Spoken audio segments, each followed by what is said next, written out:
What's going on, people? Well, your boy back at it again. Another hot review. It's Drams on deck. Today, we're going to do a little something today. What I got taste for? I think I'm going to do some bourbons around here. I got some good stuff around here. I got a whole bunch of Staggalicious. No, I'm not going to do all y'all. Oh, I like you. You coming soon. Don't worry. This 15-year-old Kilcurran is straight fire. Look how dark it is. It's very rare, but your time is coming. Not just yet. Still scanning by. Oh, you know what? I think I'm going to bring it right down here. I think I'm going to do this one right here. The Middle West Oloroso wheat whiskey. Bottled at 50% ABV. Yes, it is. The cool thing about this distillery is actually out of Ohio, which is where I'm from. It's right around the Columbus area. I got hip to it by another fellow reviewer. Told me about other refreshing they had. I went, and they don't carry it where I live at in Iowa, so I had to call my family. I had to call my uncle, and we had to get a little help out. But anyway, we don't get all into that. Here's the back of it, and there's some of the pretty much the taste profile. It says right there, soft winter wheat. Pretty cool bottle. I thought it looks like a Scotch bottle. If you didn't know any better, you would think it's a Scotch bottle. Here's the container that comes in. Nice little dark blue right here. Age 5 years. We're going to dive all into it. You know what I'm saying? Here's a quick 360 of it, though. Pretty cool, though. So anyway, Middle West. Midwest spirits. Really taking a take on, when you think of sherry, you think of mostly Scotch. But anyway, this their take on it. We're going to dive all into it. Middle West, let's go. See what time it is, baby. We back at it again. Another hot review, Drams on deck. As promised, today we have another one in the building. We got the Middle West spirits, and this one right here is the Oloroso wheat. Now, real quick story. I was going through Instagram one time, and I ran through my man Hood Sommelier. He had the Middle West, but it was the pumpernickel rye. I thought that was pretty interesting. Pumpernickel the bread, then it was a pumpernickel rye whiskey. Never even seen or heard of it before. So I try to do my research and figure out, okay, it's from Ohio. They don't carry it in a lot of states. So, it's kind of like maybe regional. And so I had to call back because I'm from Cleveland, born and raised in Cleveland, Ohio. So when I saw it was from Ohio, this is from the Columbus area, which is, if you're not from Ohio, Columbus is the capital. It's about in the middle of the Ohio, so it's about 2 hours south of Cleveland. Anyway, I had to call my uncle and say, hey, Unc, I need a favor. Can you go to liquor stores in Ohio, see if you can find this in the pumpernickel? Checked and checked. He found this one, but the pumpernickel came up a few years ago, so they don't carry anymore. So I couldn't get it. So he got this one for me. And thank you to him for doing that for me. And then he came out here and brought it with him. So anyway, I have this one right here. So this one right here, like I said, man, this one is my first and only bottle of the Middle West. Like to support my home state and just, like I said, give it a shot. And I really was, I guess you'd say, a little bit captivated by the packaging of the bottle. Because this doesn't look like a typical domestic whiskey. This container, the bottle shape, everything of it is like a whiskey. And even when the fact that it's finished in Oloroso sherry, that's an actual spirit that's mostly used in, pretty much Scotch. They do use it in bourbons as well, but not as much. So it just the packaging, the feel of it, just everything kind of has a Scotch kind of vibe to it, which is kind of like my wheelhouse. But it always is my wheelhouse, to be honest. But anyway, this is 5 years old. So this one's actually they call it soft red wheat. So they take that, they age it 5 years in American oak, take it out and age it anywhere from 18 to 24 months in Oloroso sherry. And pretty much in barrels that previously held that. So it kind of imparts more of that fruity flavor, that dark. You get maybe dark fruits and those type of sweet spirit. When you get the Oloroso, real good Oloroso, that's what you get, those kind of sweet, dark red fruit. So we're going to see if we get that on this one as well today. So I had this bottle probably, I think he came 2 months ago. So I had this bottle about a couple months now. The MSRP on this one is roughly around $90 to $100. So it is not cheap for a 5-year-old domestic whiskey. I thought that was kind of high. I did like the packaging and presentation, but I was like, wow. I mean, a lot of times when you have finished bourbons or finished whiskeys, a lot of times that does hike the price up a bit. But it being what you figure 5 years plus up to 2 years in Oloroso. So we're looking at maybe 7-year-old whiskey. So anyway, I thought $100 was kind of high. Nevertheless, I said, you know what, I would give it a shot and review it. I couldn't get the pumpernickel rye, but I got this.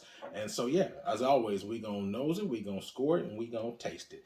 But right off the bat, if you take a look at the color, this is very dark. And this is mostly probably from the Oloroso sherry, because you see the dark amber color. And it's only 7 years old total, 5 years and maybe up to 2 years. So 7-year-old whiskey usually are not this dark. So I would imagine that's coming from the Oloroso sherry. Like I said, if you don't know, that's a wine, and they usually it's from Spain. I actually when I saw this tin, I was like, wow, this is really, really nice. I mean, as you saw in the early intro, it's a nice packaging. It's bottled at 50%. If you know my channel, you know I like my higher spirits. I don't normally, nowadays, I won't even buy, I will say, whiskey that's 40% ABV, because to me it's kind of worn down. Now, the caveat to that is I do buy spirits at 40%. It's usually just not whiskey, because I prefer my whiskey to be at least 46 or higher, preferably. But obviously, if I'm talking about cognacs or tequila, those are mostly coming 40%. So anyway, let's take a sip. Well, before we take a sip, I'm taking this nose and see what this nose has to offer. I'm curious to know how much of this Oloroso am I going to pick up. All right. Right off the bat, I get like a little raisin. It smells like a dry wine on my nose. If you open up, if you had a glass of wine, how it smells, I get like a dry wine. Raisin. Smell like a old wood. That's most what I get. Get like a wine smell, oak smell, whiskey, like a dusty oak. Smell like maybe a sun-dried tomato type of thing. Yeah, it's not super sweet on the nose, but all in all, you definitely get a wine influence, and you get a little bit of like a dark fruit smell in it, raisin, something like that, date, along with that. But anyway, let's see what this taste has to offer. Cheers.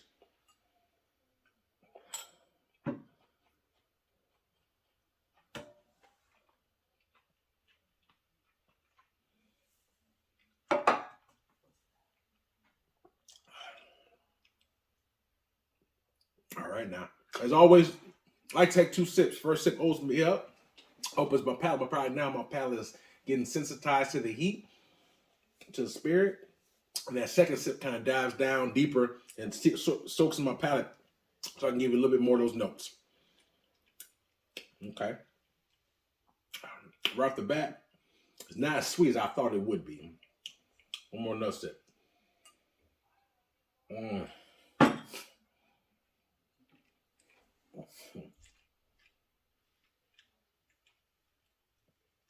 Mm-hmm. Mm-hmm. So, right up in the chest. Right up in the chest. Right off the bat, this has a very dry finish to it. The sweetness is kind of subdued. It's not sweet as I thought it would be for 7 years old. You get a lot of wood on it. I get like a lot of oak on here. A lot of tannins like that, wood tannins. I get just a very soft hint of like maybe vanilla on here as well. You get like a really dry wine. It's not, like I said, I'm not picking up much sweetness. I thought I'd be getting more of that chocolate, that sweet dark fruits, maybe some vanilla, honey. I'm not really picking much up on here. I just mostly has some similarity with the nose. You definitely get the wood. You definitely get like a very dry wine, and you get just a little small like droppings of the raisins on there, but it's not nearly as sweet as I thought it would be. So I'm gonna take one more quick sip.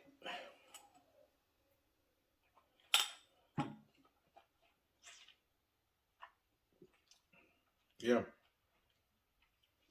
it's not bad, but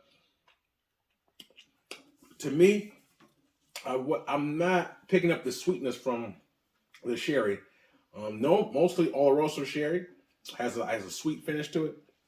On my palate day, I'm not picking up much sweetness. So um, I guess maybe 2 years is not a long time. When you think about it, most scotches that I drink, like, you know, any of these, we'll say, for example, I don't know, this sherry cask right here is by Arian. This one, when you taste something like this, or you get like a Abelau Abande or the Arian 18, or when you get certain spirits, it's just drenched with sherry. A lot of times when those scotches, they are aged. A lot of times their entire life in the sherry. So when I say entire life, meaning if it's age stated, let's suppose it's 5 years, 10 years, or whatever. The whole life that has been available, most of it is in sherry cask. So if you have a 12-year-old sherry, it's been aged 12 years in sherry, versus this only been aged maybe no more than 2 years, if that. So 2 years versus 12 years is a big difference. So I'm more used to when I see Oloroso and I see sherry, I'm used to getting those type of influence and flavors that on it because it's been aged in it for multiple time. But again, I'm referring to Scotch, not this is domestic whiskey. This is not Scotch. So I don't expect it to taste like a Scotch by no means. But I only brought it up just to make a point that I assumed that I would have a lot more of a sweeter profile. I get like the dry wine influence. I get the tannins, the dry oak, but I don't get nearly the sweetness that you would come to expect coming from a sherry cask influenced spirit. That said, it didn't quite hit the mark for me. If you know me, I like sweetness, but I mean, it doesn't have to be overly sweet, but a little bit more sweetness. So this was a little bit more dry for my taste buds, and does have some oak tannins in it, which I'm fine with that. But I don't prefer my oak to be the one of the more prominent flavor profiles. I like it to be more of a sweet oak and more like just in the element, not in the forefront. That being said, if I had to rate this 1 of 10, 10 being the best for me, Drams on deck. Um, you know, I'm gonna give this on taste, just on taste alone. Let me give one more quick sip before I taste. One quick sip.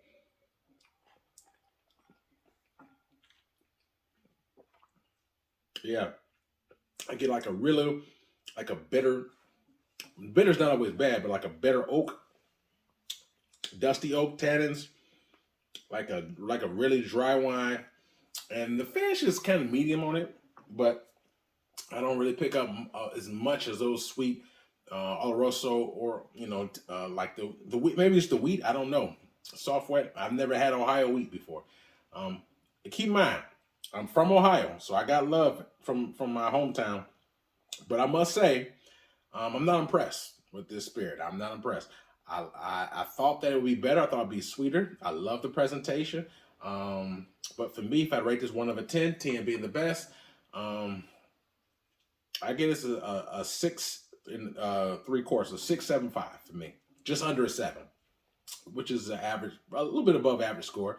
Um, I just think that it didn't hit the mark on the sweetness part. I think that mainly what I pick up is, like I said, the tannin oats, and it just it was very dry, and I just didn't think it was nothing spectacular. Now it's not bad. I don't want to make it seem like it's horrible. It's not bad. It's just not what I would expect when I see Oloroso. That's all. And then let's keep in mind the actual price. It's $100. So for me, so if the taste profile is 6.75, 6.75, I have to knock it up, all the way down to a 6, just because I think it is, in my opinion, overpriced. I love the presentation and everything, but I think it's overpriced. So for me, out of the door, six on everything. Taste, availability, everything is 6 out of 10. This particular express. Now, keep in mind, Middle West has more than one spirit. They have, other spirits. So maybe it's just the Oloroso one that doesn't do it for me. They have a cash strength. They have a pumpernickel. This is one of these little things that come out every year. When I say things, I mean they're special releases. But in their core range, they have regular stuff as well. Like I said, the single barrel. I believe they have a cash strength. So anyway, I haven't had all those things. So I'm not gonna say that everything they do is subpar, because I've only had this. So I can only speak on the Middle West Oloroso wheat. And for me, for the price profile, the presentation is nice, but the actual juice, I've had better Oloroso finish domestic spirit. So even though it's from Ohio, I got to keep it real. That's what I do. So I think is overpriced. I think it's not sweet enough. I think it should maybe spend more time in the barrels for the sherry. The balance is just not there for me. So I have to give it, like I said, 6.75 out of a 10 on taste. But when you factor in the price, I gotta drop all the way to a 6 out of a 10.